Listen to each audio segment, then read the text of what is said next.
Hello, everyone, and welcome. Thank you for joining us today for this important discussion on social stigma and COVID-19, protecting your workers. We're having an interview with Dr. Keith Dobson today, who I will introduce very shortly. The topic of civility and respect is quite closely correlated with the workplace factor of psychological protection. They meet similar human needs. And when these factors are compromised, it can result in significant stress and can have a tremendous impact on the energy level of an individual, of a team, and of the entire organization. It's important to maintain an environment of civility and respect and psychological protection to protect the mental health and lower the risk of psychological and physical harm that can occur. The risk involved when civility and respect and psychological protection are compromised in the workplace is greater when we're dealing with a situation where workers feel the negative impacts of the work environment, which is what we're dealing with when workers don't feel safe in their environment. It affects them psychologically. Fear, anger, stigma, these can all occur, and this can put people at greater risk of psychological and physical harm. As we attempt to navigate through working and living with COVID-19, we need to have a clear understanding of the social stigma and the harassment that can affect people as they strive to cope with this new reality. So I'd like to introduce Dr. Keith Dobson. Dr. Dobson is a professor of clinical psychology at the University of Calgary in Canada, where he has also served in other roles, including head of psychology and director of the clinical psychology program. His research has focused on both cognitive models and mechanisms in depression and the treatment of depression, particularly using cognitive behavioral therapies. A current focus of his work is on prediction and prevention of relapse in depression. Dr. Dobson's research has resulted in over 280 published articles and 80 chapters, 15 books, and numerous conference and workshop presentations in many countries, and he is the recipient of many distinguished awards. Dr. Dobson is also a principal investigator for the Opening Minds program of the Mental Health Commission of Canada, with a focus on stigma reduction related to mental disorders in the workplace. Welcome, Dr. Dobson. We're so pleased to have you here today. Well, thank you for having me, and thanks for focusing on this important topic today. Okay, so let's dive in. We're hearing more and more about rising incidents of incivility, disrespect, and aggression since the COVID-19 pandemic took the world by storm. Is this a result of cabin fever, or do you think there's something more to it? Yeah, I think it's definitely more than just cabin fever, unfortunately. In fact, there are studies that have looked at past pandemics that have come out recently, and they've identified stigma and negative attitudes towards people that are associated with the pandemic as part of the normal process, if you want to think about it like that, of a pandemic issue. Mm-hmm. Mm-hmm. So what kinds of behaviors is this, do we see happening? Yeah, so we can see a whole wide range of behaviors. And in fact, one of the themes I guess I'd like to point out today is that a lot of what I'm going to talk about can be seen on a spectrum, from relatively mild kinds of incidences through relatively severe issues, even potentially dangerous issues. But some of the kinds of things that we see as responses include microaggressions, what we would call that. So these might be very subtle things like, looking at somebody in a negative way, or, flipping your hand and dismissing someone, walking away, not interacting with someone. So these would be sort of subtle kinds of microaggressions. Could range through more severe kinds of things like avoiding certain people. For example, if you go into a store and you purposely avoid people that you might unconsciously or consciously associate with the pandemic, so engaging in that kind of behavior, shunning them or not responding to people if they talk to you, if you associate them with the pandemic. And then even more extreme behaviors like shouting. I've heard of incidents of people spitting at others, which of course is getting quite aggressive, or even becoming more violent. So again, there's a range of responses that are possible. Mm-hmm. And would you say that this is something that's maybe coming out of like mental health issues that are, is it the isolation and the quarantine that's affecting people's mental health that's maybe causing them to act this way? Well, I think it's partly that. I mean, again, part of the response, and we've all been encouraged, of course, to do physical distancing to stay home. So I think people are naturally feeling eager and desiring to get back out into the real world, so to speak. And so I think, there is that sort of, anxiety again about going out and potentially contacting. We also know, of course, that the pandemic is not at all over. So there still is a risk when one leaves the home. So I think people are feeling somewhat anxious and keyed up, and again, there's this kind of a normal process that goes on when people feel anxious, that they start to look around in their environment and look for threats. And if you see someone or something that you think could potentially be a threat, it's normal, again, to start to focus your attention on that object. Or that person, as the case may be, and to start to become more worried about what they're doing or saying, and to either want to, again, depending on the situation, have one of several different responses. In anxiety situations, we talk about the fight, flight, or freeze response. So the fight response would be to become aggressive and to interact in a way that's hostile and rejecting of the person. Flight would be to avoid or get away, if possible, or just freeze and say nothing. So again, these would be the typical kinds of responses we'd be looking at, but it would depend on the situation, and it would depend partly on the individual themselves, of course. And when it comes to these individual kinds of situations, I mean, we're hearing concerning reports that people from certain ethnic backgrounds, in particular East Asians, are really experiencing a lot of incivility and harassment because of something called xenophobia. This is kind of a new term for a lot of people. Can you explain what that is and why it happens? Sure. There's kind of a convention in psychiatry and psychology to name fears and phobias with Greek words. And xenophobia is a Greek word. Xeno itself literally means stranger or guest. It was used in different contexts in Greece. But xenophobia then is fear of a stranger or fear of a guest. But in this context, we think about it as fear of strangers. And in the current pandemic, of course, because it's been associated with Asia, and in particular China, people of Chinese and generally Asian descent have been the victims of some of the xenophobic thoughts, the fears and actions that we've been seeing. But all phobias are, from the Greek word. So again, we have many of them, but I won't name them because there are hundreds, literally. Yeah. So if somebody is expressing this kind of fear, or this kind of behavior, does it mean that they've always been a racist? Not at all. No. In fact, we know that phobias can be learned and phobias can be unlearned, that they can come and go, depending on different kinds of circumstances or situations that a person is feeling as well. And of course, the major thing that we do to try to treat people with phobias in the psychological treatment field is to expose them to the thing that they're afraid of. And through the process of exposure, generally speaking, people can actually learn that the thing that they were afraid of is not dangerous, that their reaction is undue or is over the top in some ways. And they can therefore learn that they can have a more realistic appraisal of the thing that they were afraid of and interact in a more appropriate way. So I'll just give you an example. Somebody who has claustrophobia, which is the fear of being in tighter, closed places. The typical treatment would be to, over a period of time, at a pace that they're ready, expose them to being in closed places or spaces that are dark, so that they can learn that it's not dangerous and they don't need to have the fight, flight, or freeze response. Mm-hmm.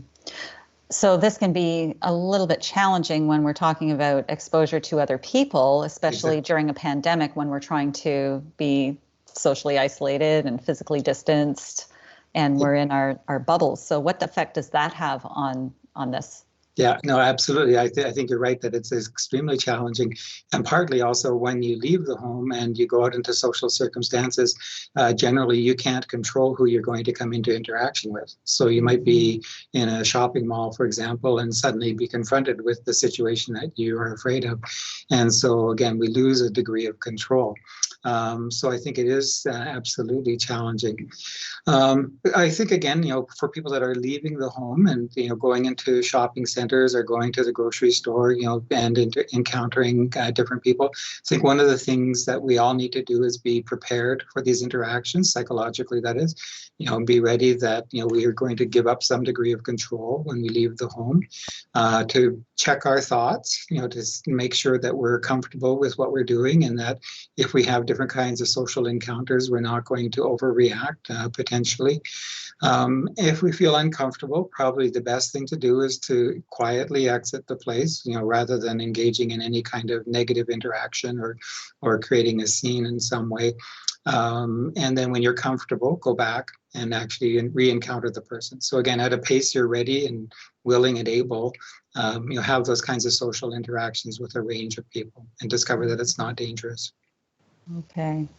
When you and I talked previously, you were also mentioning about confirmatory bias and how that feeds into the issue too. Can you talk a little bit about that? Yeah. Again, this is a normal psychological process. Once we're afraid of something, or once we have some kind of an issue with whatever the object is, there are some normal psychological processes that tend to kick in. One of them is confirmatory bias.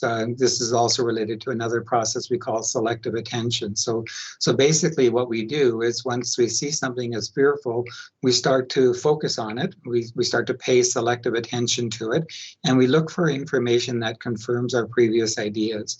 So if, for example, we're developing negative attitudes about a particular type of person, we look for information about them that fits our bias and actually would confirm, again, this is the confirmatory bias that we engage in to confirm our ideas are valid.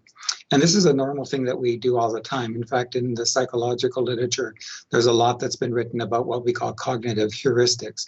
Heuristics are basically shorthand conventions or rules that we adopt to manage the complex world that we live in. Like, there's just too much information in the world, on a day-to-day kind of a basis. So we develop these kind of shorthand rules or ways of thinking about things that let us manage more conveniently or more quickly. And so confirmatory biases is one of these kinds of things that we do.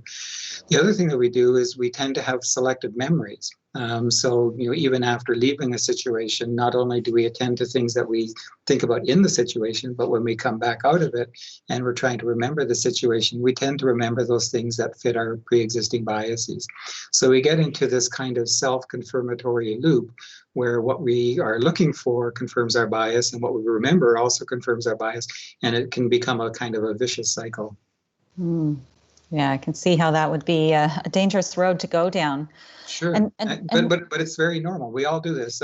For example, if you're a very outgoing, sociable person and you get invited to a social invitation on a weekend, you probably will say, sure, I'm happy to come, and you'll go and have a good time. If you're somebody who sees yourself as socially anxious, you probably would reject the invitation in the first place and sit home alone on the weekend and, confirm your bias about yourself as being socially undesirable or unpleasant. Or if you go, you might stay for a short period of time, and then you'll probably remember it as a more negative interaction. So we construct our world around ourselves in ways that confirm the kind of person that we think we are. That's very interesting. And with respect to the targets of this kind of behavior, it's not just people of East Asian descent. This kind of behavior can occur, like you mentioned, that it's a normal reaction. We're trying to our brain is really trying to protect us from what it sees as a threat to us, or even our family, right? Our loved ones. Absolutely. And it can be, there's other groups of people who may be targets of this kind of behavior too. Can you talk about that a little bit? Surely, yeah. So one of the things, again, that's been well observed in fears and phobias is what we call generalization. So, it's not at all unusual for a person to start with a particular kind of a fear, and then they will quickly start to scan, again, look around and find other things that are similar, close enough that it becomes encompassed in that kind of threat. So it's not just people from China, for example, in the current pandemic that have been victimized, but, people generally of Southeast Asian descent have been victimized. Even if they've never been to China. Many people in Canada, of course, are born and have lived here their entire lives. And so we start to see overgeneralization of fear.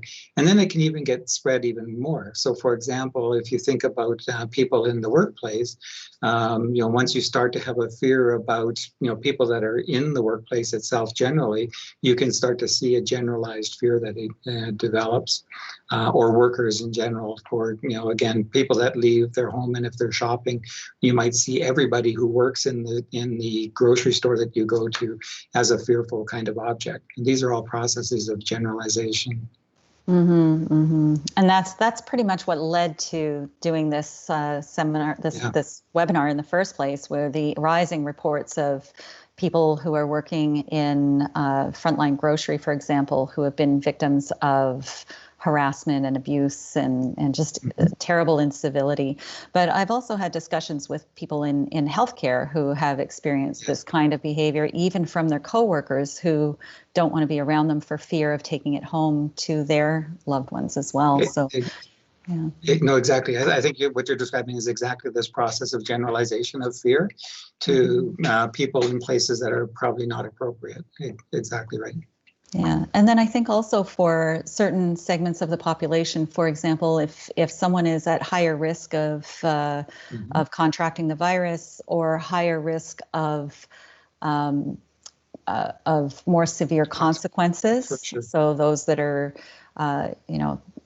those that are over 60 years of age, or those who are immunocompromised. That's right. That can, it can become a situation where maybe you don't want to be around younger people, or people who you see as not really respecting the boundaries and things like that. Exactly right. And in fact, in the anxiety literature, again, there's another way of looking at the risk factors for anxiety and fear. And there are three sort of general factors, psychological factors, that are implicated.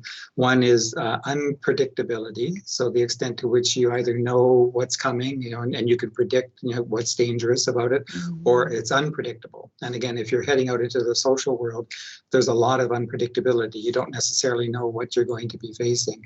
So not surprisingly, anxiety tends to go up. The second is controllability. So the extent to which you can control the environment or control your response to the environment. And again, when you're heading out into the world, you may or may not be able to do much. And realistically, with this pandemic, there's not much we can do in any event. We're all told to keep our hands clean, to keep our hands away from our mouths, to stay home or do physical distancing as much as possible. But these are pretty weak efforts in many respects with regard to the pandemic. And then the third is consequences, personal salience. And you're right. I think, people that have higher risk, for them, the salience or the potential importance of being out in the world are higher, because not necessarily that they're going to contract the virus more than other people, but the consequences can be more severe. And so, any of those three factors will drive anxiety up. And unfortunately, in the context of the COVID-19 pandemic, we have all three. We have a lot of unpredictability, uncontrollability, and a lot of personal salience, because we know people are becoming ill and even dying with the pandemic. Right. And so when this behavior spills over into the workplace, it can really have some very serious detrimental effect on workers as well as the organization itself. Yes. And we know that when workers are overstressed, they may experience more difficulty both in their professional lives and their personal lives. What are the effects that you think are prevalent that could be, whether the person is a victim or whether they're an aggressor, whether they're a bystander? Yeah. So I think again, first focus on the victim side. So again, if you're a worker in a work situation and you're the victim of somebody who comes in and it has xenophobic tendencies or just simply, again, aggressing against you, there's some fairly clear consequences. One, obviously, is you're going to feel a sense of fear yourself and anxiety about your safety, your personal safety. You may want to come to the workplace less, so you may be motivated to work less. You may, even if you're in the work situation, hide out a little bit, or sort of reduce your interactions with others. And in the worst case, of course, you might end up with incivility yourself, or I suppose, theoretically, you could even be the victim of direct aggression, being spat upon, for example, or having negative comments hurled at you. I mean, these are not pleasant things for anybody, and they're going to have a psychological toll, without a doubt. So as a victim, there's very clear negative consequences. Worst case scenario, and I've heard of cases like this too, I could imagine people who just simply refuse to go into the workplace because they feel unsafe. And so that can, of course, have consequences, not just for them in terms of their income and their livelihood, but also for the employer, again, and the employment situation. For the aggressor, again, I think, in some ways the negative consequences are less, except, and this is really sort of a subtle kind of a thing, because you've aggressed against somebody, the natural tendency is to justify your behavior to yourself. And again, another psychological process we talk about is something called cognitive dissonance. Cognitive dissonance is a normal process that, again, we all go through, where we look at our own behavior and we justify it in terms of the way that we responded. So, for example, if I said something rude to you, my way of justifying that might be to say, well, you deserved it. So that this would be a way of reconciling that kind of cognitive dissonance. And again, in the context of the pandemic, if I'm going in and aggressing against other people, I'm probably going to justify that to myself by saying there's something about them that they deserved it. So maybe, again, they were Asian descent, or maybe, I think they weren't being careful enough, or maybe, again, there's lots of different ways I could justify that behavior. But it sort of excuses me and allows me to maintain my sort of position as being okay, but then other people are the victim, which again is not a healthy way of approaching the world, of course, because then that drives up your sense of threat and anxiety and allows you potentially to actually engage in more aggression towards others. So again, it's a negative consequence, I think, for the aggressor as well, in the sense that it allows them to justify their aggression and possibly repeat it in other contexts. So again, not healthy. For the employer, of course, this has huge consequences because it's negative for the employee. He or she is going to feel victimized again, won't want to be in the workplace, may actually stay home in some cases if it's extreme. For the person who's coming into the workplace situation, it's not a pleasant situation for them.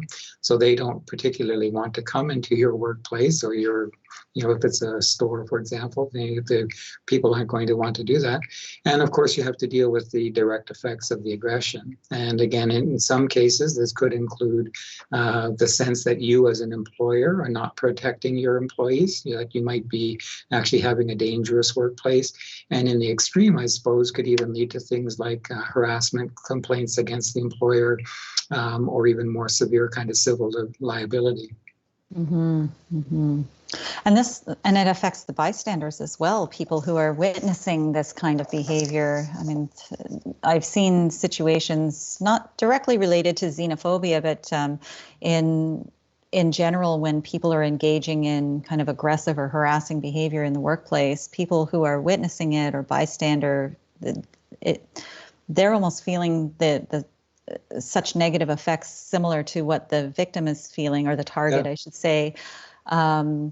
And they may feel helpless to do anything about it, although they may not. They may decide that I need to speak up, and there's certain right ways of doing that and wrong ways of doing that as well, right? That's right. So, and I think you're right, exactly right. Sort of the typical responses are either to, flee or freeze, to say nothing, in which case, again, you could have shame and embarrassment as a bystander to stand there and watch something that's happening and not taking action. So, you might be embarrassed at yourself for not sticking up for the person that is having the aggression. Or you take a risk. If you stand up against an aggressor, you potentially could also become the victim of aggression. So again, for many people, it's easier in some ways just to step back, but it does lead to negative psychological consequences. And in any event, it's an unpleasant social interaction. And again, your likelihood of wanting to go back into that workplace is going to go down. Yeah. So really, employers really need to be aware that this can really create a toxic work environment. It can have tremendous impacts on their workers and on their organization, their ability to get the work done and even succeed through the challenges that they're dealing with COVID. Mhm. And so, I think we would suggest that they would look at really being clear in their communications on what the expectations are, what the boundaries of civility and respect are, and what's required for personal protection, and just really psychological protection, and upholding those policies and procedures and making sure that they follow through and hold people accountable for their behaviors. Absolutely. Yeah, I think all of those. And again, I think, as an employer, again, one of the things that I would hope everybody is doing now, if they haven't already, is sort of doing an environmental scan of the workplace and look for those kinds of points of contact where these kinds of situations might emerge more likely. You could, for example, put up signage, to talk about the importance of respect in the workplace and that there's an intolerance for civil disrespect or improper conduct. So just sort of, give that communication. You can talk to your employees and let them know that you won't tolerate harassment or disrespect, and that you would ask them to report such incidents to you as a manager or as an employer so that you can deal with them directly.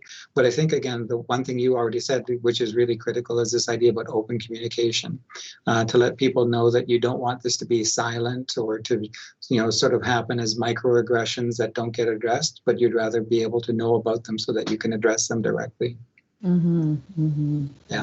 Now let's switch gears a little bit to someone who is perhaps already living with mental illness. I can imagine that the effect, whether that person is the target, whether they are the aggressor, whether they're the bystander, or maybe they're the manager or supervisor trying to deal with this thing. How can this kind of situation affect someone who's already living with mental health issues? Yeah. So I think my answer here would be kind of, it depends. And I think it depends partly on the nature of the aggression, of course, who it's directed to, and the nature of the mental illness. So, for example, I've heard of some individuals who have had pre-existing social anxiety prior to the pandemic, who are actually feeling quite comfortable to stay home. And so they don't particularly mind the fact that they have to do physical distancing, and they're not that keen to return to the workplace, period. Or I've heard of some students who don't want to particularly return to school because, again, it's uncomfortable for them to begin with. So for them, I think just simply being in the environment is going to be a challenge and is going to be increased stress for them. And so looking for ways, if you can accommodate or manage sort of the workload in some ways to help some people would be better. So that's one way of thinking about it. The other response I guess I would have is that in general, any kind of pre-existing stress or any kind of pre-existing condition, including mental illness, is just simply going to increase a person's susceptibility to other kinds of insults or other kinds of injuries. And so in general, I think, people going into the workplace, if they have a history of depression or, other kinds of conditions, their likelihood of having relapse recurrence is going to go up, especially if it's a stressful work environment. And again, the possibility again of them having to leave the workplace, go on leave or disability, again, is going to be at increased risk. So again, to the extent that an employer can anticipate those kinds of situations, if they can have open, frank communication with employees who have a history of mental illness, to find out how they can best manage these kinds of situations, to me, those would be the best kinds of strategies for dealing with that kind of situation. Mm-hmm. And with respect to the coping strategies that people would be using, and I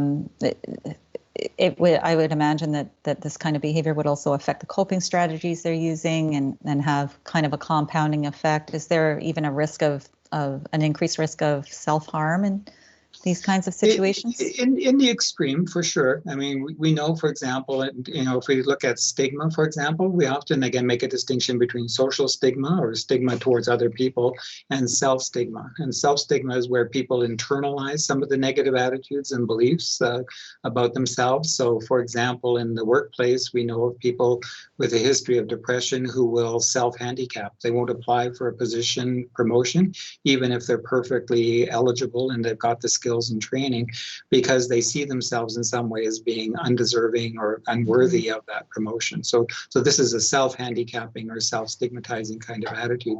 So I could well imagine people, again, with a history of mental illness in the workplace, if they're the victim, again, of some kind of harassment or some kind of negative behavior from others, not taking the steps to protect themselves or bringing it forward to the employer because they feel that they don't deserve better, or that they don't know that necessarily they're going to get the kind of response that they want.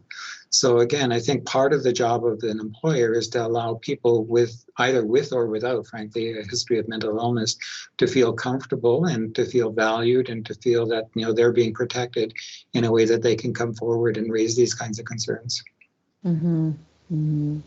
So some advice for employers on how to deal with this kind of behavior. I've heard, we hear all the time blaming and shaming really doesn't work. It tends to drive the behavior underground and make it even more insidious in some situations.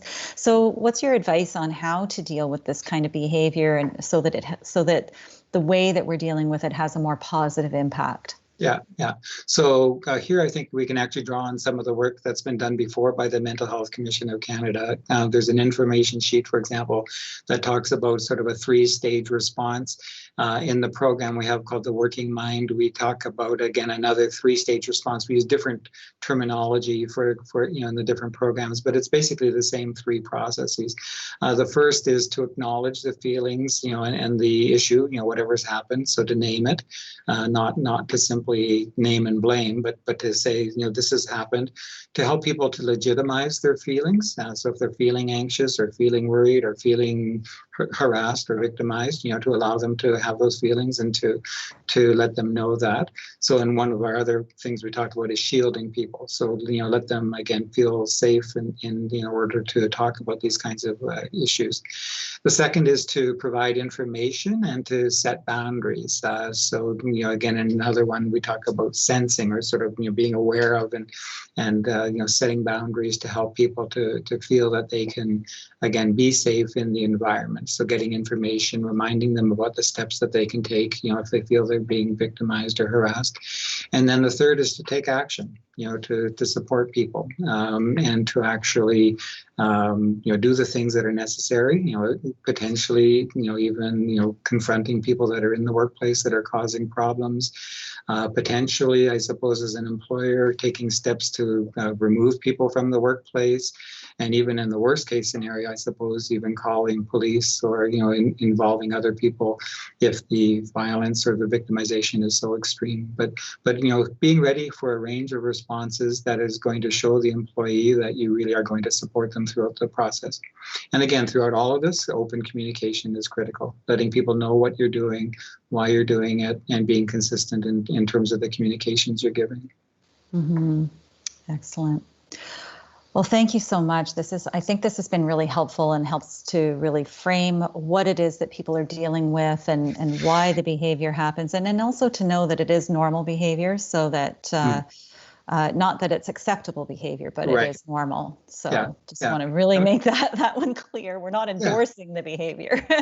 Well, no, exactly. I mean, people are actually remarkably resilient, I find. And again, if you understand the psychological processes, you can probably understand why they're engaging in the behaviors they are and why they're saying and doing the things that they do. Doesn't necessarily justify it, like you say, but it is probably understandable. Because it's all coming down to fear and self-preservation and just trying to make our way in this world. Well, thank you so much, Dr. Dobson. So I'd just like to close with a reminder to employers that addressing these kinds of issues proactively is absolutely the best. Don't just sit back and wait for people to come forward. I mean, that's one of the things that we tend to look at when we're looking at the reporting policies and things like that for harassment and incivility in the workplace. If we start with waiting for the person to come forward and report it, likely by the time they come forward, the damage may have already been done. So really take a proactive stance to that. Have a look at your policies and procedures. Have that open communication. Build this into your processes so that you have it in there as you're going forward, and utilize those great things that Dr. Dobson talked about. Remember that workers who are living with mental health conditions may need additional support. They may need, more one-on-one contact. They may need, a good, safe place to feel safe in coming forward and talking. They may need to be pointed to other resources that can help them with their coping skills and with their recovery, and helping them to stay within those healthy zones.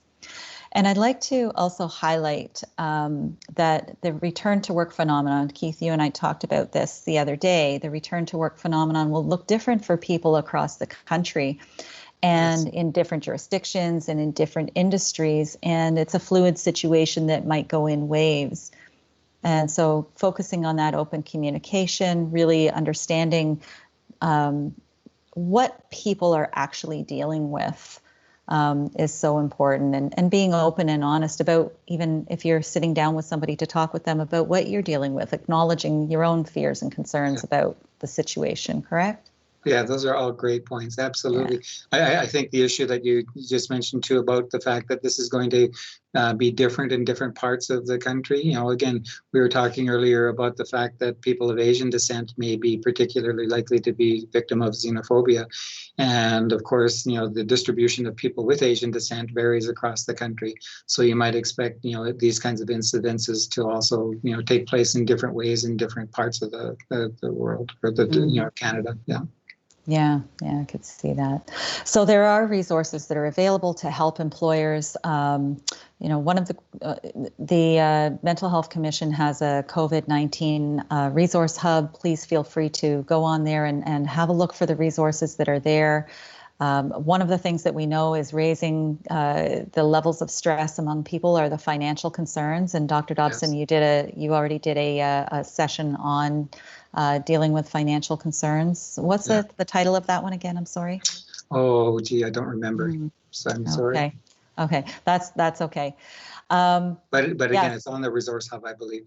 Yeah, it's on the Resource Hub, along with a lot of other really good resources. One of the resources, for example, is from the Canadian Centre for Occupational Health and Safety, who provided an excellent tip sheet on preventing stigma. And there's other resources on the hub as well.